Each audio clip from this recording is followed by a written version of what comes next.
Now you know your personality, you know why you're different from your competition.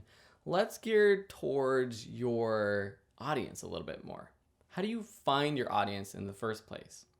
First, let's start with the broadest circle of people who might be interested in your product or service, and then we're going to narrow it down a little bit. So for me, the broadest circle that I came up with was anyone with a camera and a computer. Because anyone with a camera could shoot videos or photos and might be interested in learning how to create visuals with them. But that's a pretty broad circle. That is billions of people around the world. And that's great to have that big of an audience, but sometimes it's harder to sell your product if your audience is so big. You might want to start with a more niche down audience and then maybe expand. So then I was trying to think to myself, let's make it a little bit smaller. So my next circle was anyone that wants to make videos. And that's how Video School Online started, teaching just video production. And that was great because we were sort of niched down to anyone that wants to make videos, not just entrepreneurs, not just creative filmmakers. But this sort of put us in a bubble where if we wanted to put out photo editing classes or other types of design classes, we were going outside of our target audience. So our third idea for our circle of audience was anyone that wants to create visuals to improve their business.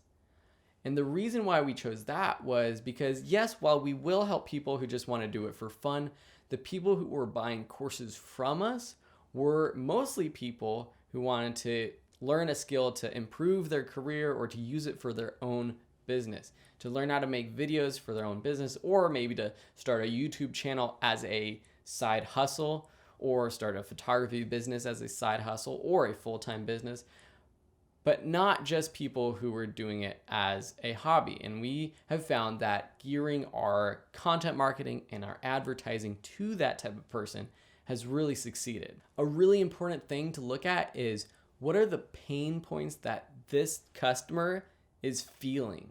Because if you understand their pain, then you can solve their problems.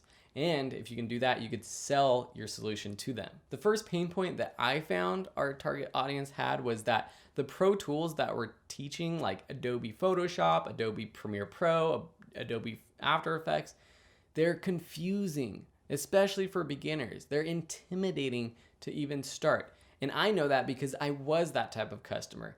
I remember opening up Adobe After Effects multiple times and closing it because I was like, no way, I'm not gonna do that right now. I don't have time to learn how to do this. And so that's one of the pain points. The second pain point is that knowing how to use the tool is not the only problem. Knowing how to use it properly is a big, major problem still. And that's something we're continuing to try to solve that problem, because we can teach how to use Photoshop, but how do we teach someone how to create a beautiful graphic or to create a graphic that sells a product? And then a third problem, which is kind of separate but more geared towards the entrepreneur, the business that we're targeting, is that they don't have money to outsource this. A lot of companies will just outsource and hire someone to create graphics for them or to create videos for them. But there is a huge market of people who are either solopreneurs, people working on their businesses on their own, side hustlers, or small companies that might need to do it themselves, at least for the time being, and they don't have money to hire out.